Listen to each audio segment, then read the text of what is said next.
Today I have two different ways to create die cut flowers, and you're going to get a unique look every single time.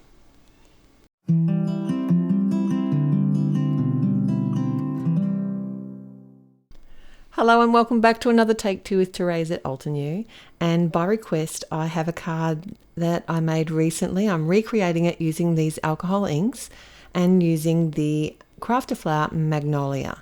Now we'll link the card that I made in the description below so you can see which one I'm talking about.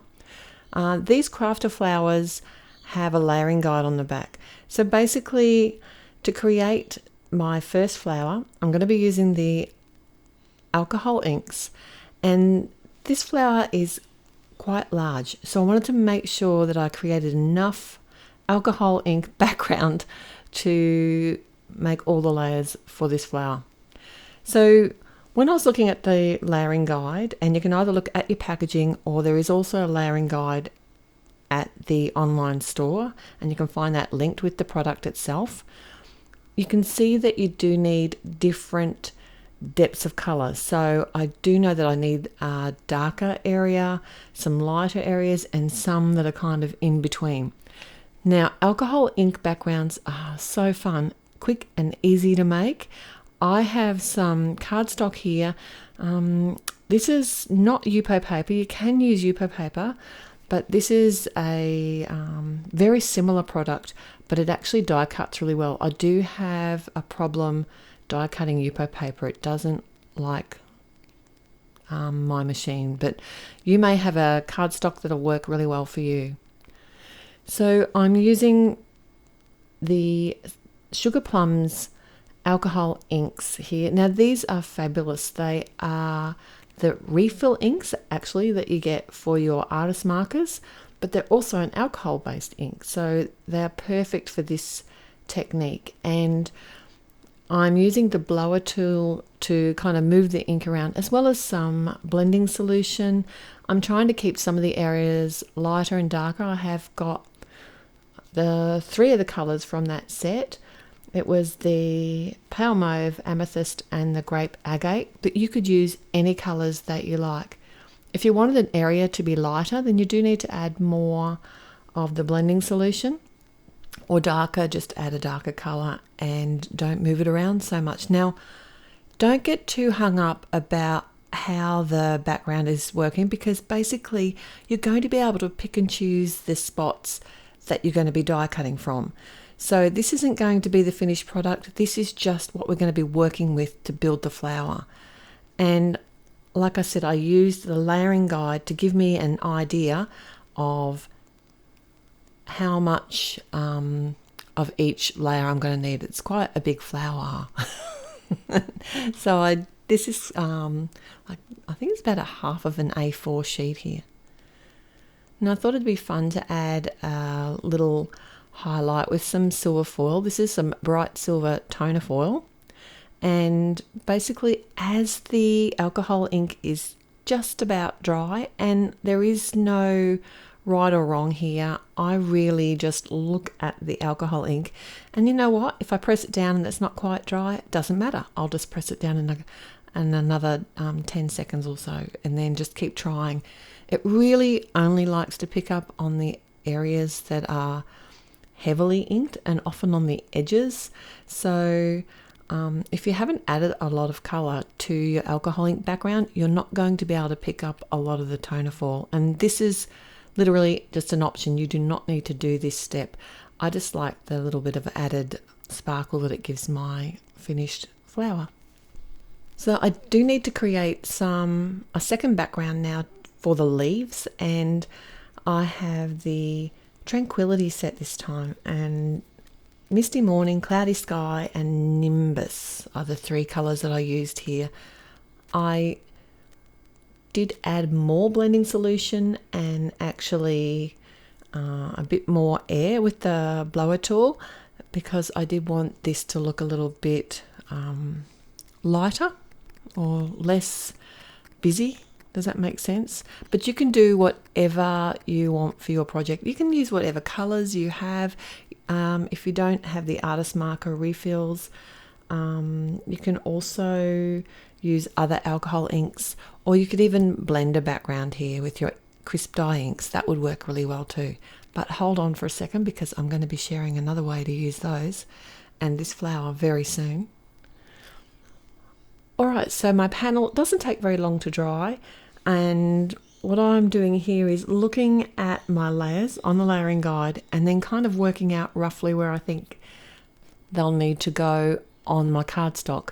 So you can tell on the layering guide the die cuts that need to be in the darker portions as opposed to the die cuts that are on the lighter areas, and I did coordinate those and I was pretty excited. It seemed to work out pretty well.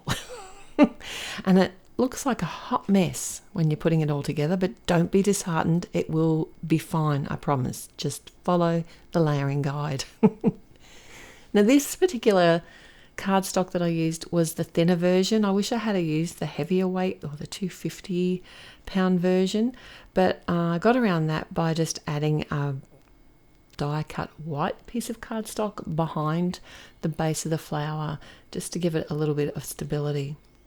You can join your pieces however you like. If you prefer to use a liquid glue or a dotted adhesive, or even if you created them as a sticker sheet before you die cut them, that would work well too. Mostly I like dotted adhesive or liquid glue. Just is a little bit more forgiving for me. I can move the pieces around, and then once they dry or set, they'll be stuck permanently. And you can see this flower starting to build now because I'm putting those lighter layers on top. It's starting to get a little bit of shape. Still looks like a hot mess though. And I did use my tweezers on the finer portions of the flower here just to make sure, to help me line them up and not get glue on the rest of the alcohol inked die cuts. The world is your oyster here. You could come in with like some glitter glue, like a Stickles, and add that to the edge of the petals. I think that would look lovely too. You've got so many options. You could do different layers of colour as well, or different colours together. You can just have so much fun with this idea. And it's not hard. I'm just following the directions on the package like a jigsaw puzzle.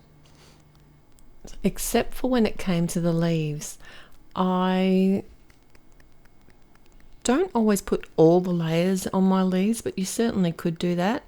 I like less is best for me, and that way I've got like the busy look of my flower, and the leaves can just be more of a background piece, but it is totally your personal choice. And I did cheat a little bit here. Instead of getting out the alcohol reinkers, I actually just grabbed my artist markers and did some direct to paper with the alcohol ink here and coloured them as well. And this is out of the same set. The whole thing, I think it's called Space Garden. It's a really pretty set. It's probably my all-time favourite set of 12 artist markers and refills. I think just by adding the centre of this flower, it really did turn it into a flower. Before that, it wasn't looking so flowery.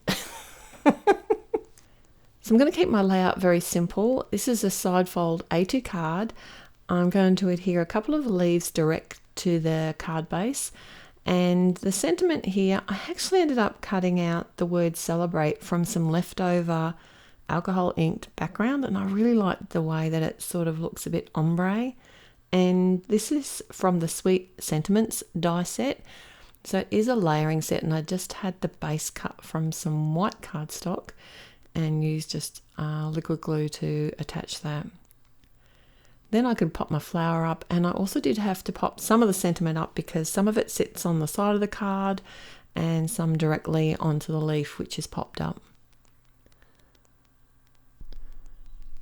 Okay, so say you didn't want to use alcohol inks, you could do a very similar look with a watercolor wash background or a smooshed ink background, but I'm going to show you another way of doing it here. And what I've done is I've die cut all of the pieces of the flower and the leaves that I'm going to be using just out of some white cardstock.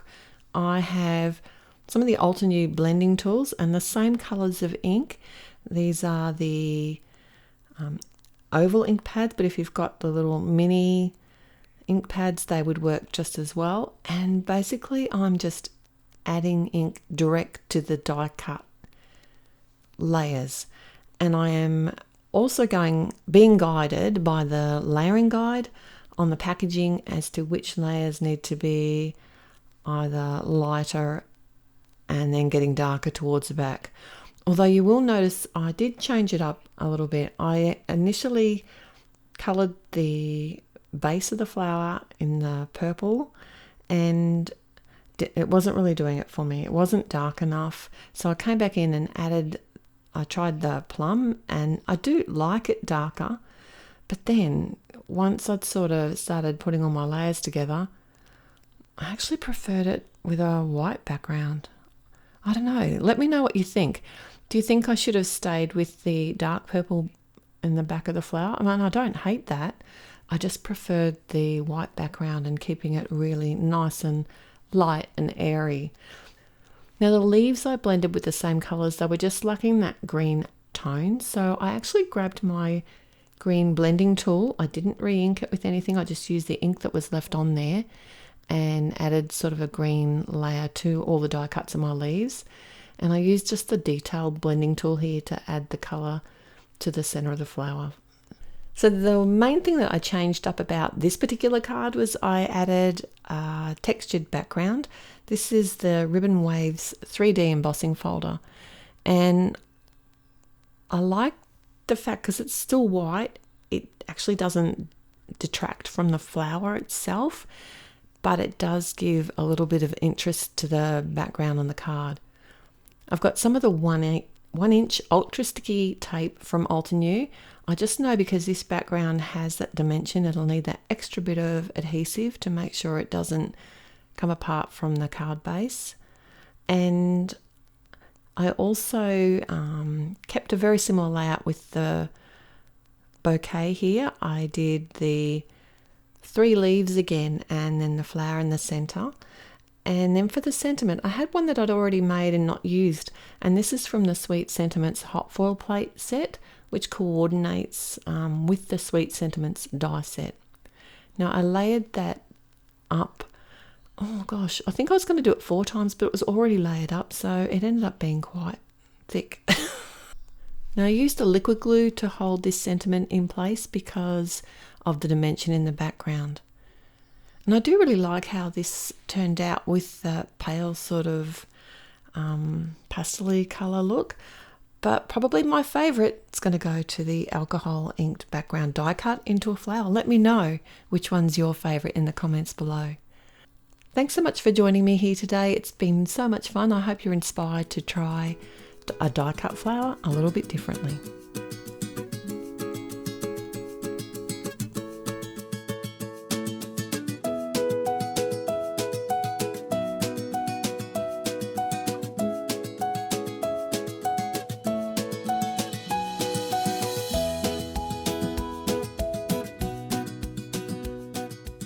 Hello there, did that video just spark your creativity? And do you want more project ideas and inspiration videos too? Well, if you do, please make sure that you subscribe to the Altenew YouTube channel. Also, make sure that you do click that notification bell so you don't miss a video. Thanks so much for watching. Bye bye.